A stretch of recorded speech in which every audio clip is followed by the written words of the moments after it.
जब इंसान खुद किसी मुसीबत में फंसता है तो इसे दूसरों का दर्द महसूस होता है। मोहिनी के साथ भी यही कुछ होने वाला है। मुस्कान को नीचा दिखाकर इसे जलील करके मोहिनी को बहुत सुकून मिलता है। अब ये रोमा जब इसकी सौतन बनकर आएगी तो इसके 14 तबक रोशन हो जाएंगे। रोमा मोहिनी से इतनी नफरत करती है कि इसे सबक सिखाने के लिए ज़ारून से दूसरी शादी करने का सोच लेती है। इसकी माँ इसे बहुत समझाती है, मैं ज़ारून से बहुत मोहब्बत करती हूँ, इसके लिए मैं सौतन भी बर्दाश्त कर लूंगी। और अरहम भी मान जाता है कि इसमें क्या हर्ज है, ज़ारून अफोर्ड कर सकता है। रोमा वाकई ज़ारून से सच्ची मोहब्बत करती है। अब वो साशा को मजबूर करता है कि अपने वालिदैन से बात करे। साशा जैसे ही आकर अपनी माँ से बात करती है तो इसकी माँ खिल उठती है और कहती है कि साशा, तुमने मेरा दिल खुश कर दिया, इस मोहिनी को सबक सिखाने का ये बेहतरीन मौका है। साशा कहती है कि अम्मी देख ले, इस घर का सुकून बर्बाद हो जाएगा। मोहिनी बहुत तिलाक है तो रोमा भी कम नहीं, ये दोनों मिलकर इस घर को जहन्नम बना देंगी। लेकिन साइमा कहती है कि मोहिनी से लाख दर्जे बेहतर है रोमा, और इतनी शातिर है कि मौका देखकर मुझे गुस्सा दिलाती है और फिर खुद मजलूम बन जाती है। ज़ारून की नजरों में मुझे गिरा देती है और खुद बच निकलती है। अब मोहिनी को जब इस बात का पता चलता है तो वो वावेला मचा देती है। ज़ारून भी इनकार कर देता है, लेकिन इसका बाप इसे समझाता है कि देखो बेटा, कुछ पाने के लिए कुछ खोना पड़ता है। मैं ये कह रहा हूँ कि तुम मोहिनी को भी रखो और रोमा से भी शादी कर लो ताकि तुम्हारी बहन का घर बच सके। हमने हर मुमकिन कोशिश की है कि इस मसले को सुलझाया जाए, लेकिन कुछ भी हासिल नहीं हुआ।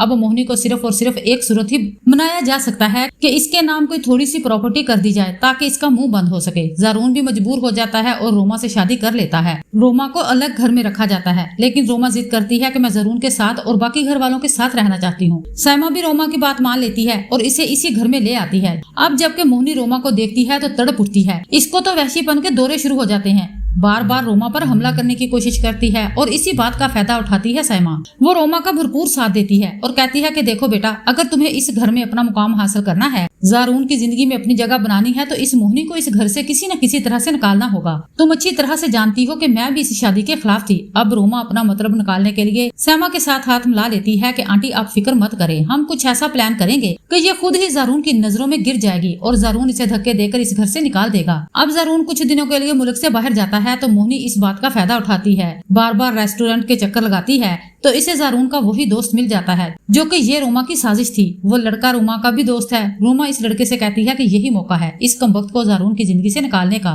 तुम ऐसा करो कि इसके साथ पार्टी करो। पहले तो इसका दोस्त मना करता है, लेकिन रोमा कहती है कि इसमें तुम्हारा नाम नहीं आएगा, बस तुम मेरा ये काम कर दो। और फिर वही होता है। वो मोहिनी को एक रेस्टोरेंट ले जाता है और वहाँ इसे जूस में नशा मिलाकर दे देता है, जिससे मोहिनी अपने हवास खो देती है और पार्टी में खूब डांस करती है इस लड़के की बाहों में बाहें डालकर, और रोमा इसकी वीडियो बना लेती है। अब मोहिनी की बर्बादी के दिन शुरू हो जाते हैं। जैसे ही ज़ारून को ये वीडियो सेंड की जाती है तो इसके पैरों तले से जमीन निकल जाती है और वो मोहिनी से नाराज हो जाता है और इसे डिवोर्स देने में जरा भी देर नहीं करता। लेकिन मोहिनी की ये डिवोर्स मुस्कान के लिए वबाले जान बन जाएगी। अब मुस्कान का घर तोड़ने के लिए मोहिनी हर मुमकिन कोशिश करेगी और दोबारा एयान की जिंदगी में शामिल होगी।